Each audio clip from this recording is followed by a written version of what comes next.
ఆంధ్రప్రదేశ్లో చాలామందికి దగ్గు, జలుబు, తుమ్ములు ఇవి దాదాపు జీవితంలో ఒక భాగమైపోయాయి కదండి.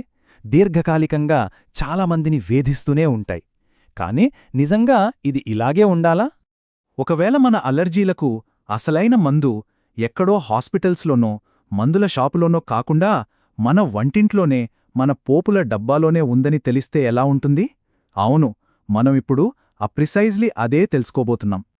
సరే, ఈ అలర్జీ అనే సమస్యను మనము 2 కోణాల్లోంచి చూడొచ్చు. ఈ రెండిటినీ అర్థం చేసుకుంటేనే అసలైన పరిష్కారం వైపు మనమొక అడుగు ముందుకు వేయగలుగుతాం. ఇప్పుడు చూడండి, ఇది చాలా ఆసక్తికరమైన విషయం. ఆధునిక వైద్యం ప్రకారం అలర్జీ అంటే ఏంటి? దుమ్ము, పుప్పొడి లాంటి బయట వాటికి మన శరీరం రియాక్ట్ అవ్వడం. కానీ ఆయుర్వేదం ఏం చెబుతోందంటే ఇది బయట సమస్య కాదు, మన శరీరం లోతల ఏదో బ్యాలెన్స్ తప్పింది, దానికిది ఒక లక్షణం మాత్రమే అని చెబుతోంది. దీన్నే వాత కఫజ ప్రతిష్యాయ అంటారు. సో ఆయుర్వేదం ప్రకారం ఆ లోపలున్న సమస్యే ఆమా. సింపుల్గా చెప్పాలంటే మన జీర్ణశక్తి సరిగ్గా లేనప్పుడు, తిన్నది సరిగ్గా అరగనప్పుడు శరీరంలో కొన్ని విషపదార్థాలు పేరుకుపోతాయి. వాటివల్లే ఈ అలర్జీలన్నీ వస్తాయి. అంటే మనం కేవలం లక్షణాలను తగ్గించడం కాదు, ఈ ఆమా అనే మూలాన్ని తొలగించాలి. ఇప్పుడు మన దృష్టిని ప్రత్యేకంగా ఆంధ్రప్రదేశ్ మీదకు మళ్ళిద్దాం. అసలు మన ప్రాంతంలోనే ఈ ఎలర్జీలు ఎందుకింతెక్కువగా ఉన్నాయి? ఇక్కడి వాతావరణం, పరిశ్రమలు దీనికి ఎలా కారణమవుతున్నాయో ఒకసారి చూద్దాం. ఒక్కసారి ఈ చార్ట్ చూడండి, ఇది మనల్ని ఆలోచింపజేస్తోంది. పేపర్ మిల్లులు ఎక్కువగా ఉండే గోదావరి ప్రాంతంలో అలర్జీ బాధితుల్లో ఏకంగా 57% మందికి పేపర్ డస్ట్ అలర్జీ ఉంటే, అదే కృష్ణా ప్రాంతంలో ఇది కేవలం 8% మాత్రమే. అంటే పరిశ్రమలు మన ఆరోగ్యాన్ని ఎంతలా ప్రభావితం చేస్తున్నాయో అర్థం చేసుకోవడానికి ఇంతకన్నా పెద్ద ఉదాహరణ అవసరం లేదు. ఇవన్నీ మన చుట్టూ ఉన్నవే. కోస్తా ప్రాంతంలో ఉండే అధిక తేమ వల్ల వచ్చే డస్ట్ మైట్స్ దగ్గర్నుంచి, వయ్యారిభామ పువ్వుల పుప్పొడి, ధాన్యం దుమ్ము, పొగాకు, మిరప ఘాటు ఇలా అన్నీ మన శ్వాస వ్యవస్థ మీద దాడి చేసేవే. సరే, ఇప్పుడుదాకా సమస్య గురించి, కారణాల గురించి మాట్లాడుకున్నాం. ఇప్పుడు అసలు విషయానికి వద్దాం, పరిష్కారం. ఆ పరిష్కారం ఎక్కడో లేదు, మన ఇంట్లోనే, మన వంటింట్లోనే ఉందన్నమాట.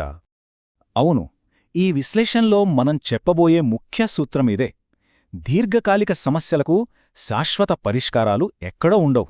మన చుట్టూ, మన ఇంట్లో దొరికే వాటిలోనే ఉంటాయి. మన తెలుగు ఇళ్లల్లో రోజు వాడే మూలికలు, మసాలాలోనే అసలైన ఔషధముంది. ఇప్పుడు మనం 3 అద్భుతమైన, శక్తివంతమైన మూలికల గురించి వివరంగా తెలుసుకుందాం.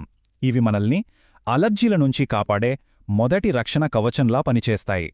ఇందులో మొదటిది, అత్యంత ముఖ్యమైనది తిప్పతీగ. దీని ముఖ్యమైన పని ఏంటంటే మన రోగనిరోధక శక్తిని ఒక గాఢిలో పెట్టడం. దీన్నే ఇమ్యూనోమాడ్యులేటర్ అంటారు. అంటే ఇది చాలా తెలివైంది.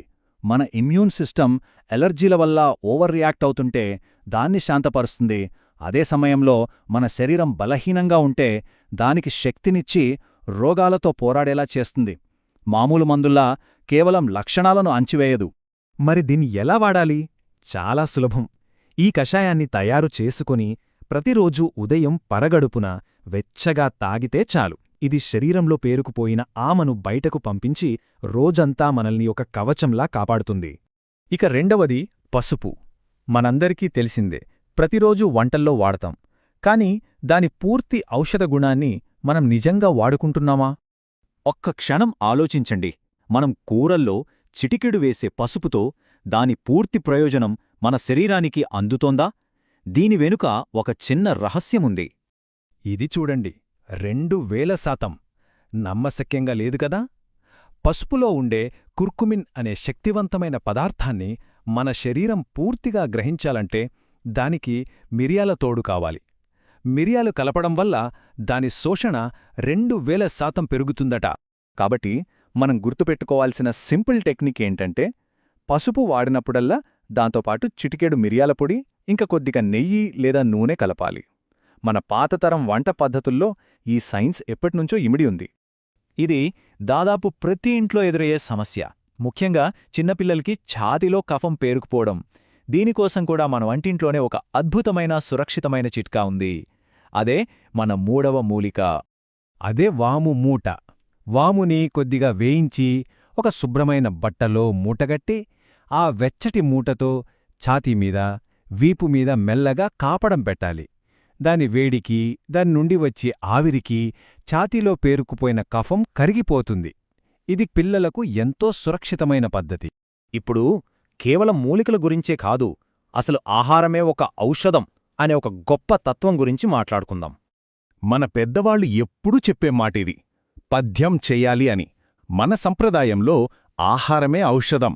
ముఖ్యంగా చల్లగా ఉన్నప్పుడు, వర్షాకాలంలో అలర్జీలు పెరక్కుండా ఉండటానికే మిరియాల చారు లాంటివి చేస్తారు. అది కేవలం ఒక వంటకం కాదు, ఒక ఔషధ కషాయమన్మాట. చివరిగా ఈ ప్రశ్నతో ముగిద్దాం. బహుశా మనం వెతుకుతున్న ఆధునిక పరిష్కారాలన్నీ మన అమ్మమ్మల పాత వంటగదుల్లోనే మన కళ్ల ముందే ఉన్నాయేమో. ఒక్కసారి మన సంప్రదాయాలను కొత్త కళ్లతో చూసి ఆలోచించండి.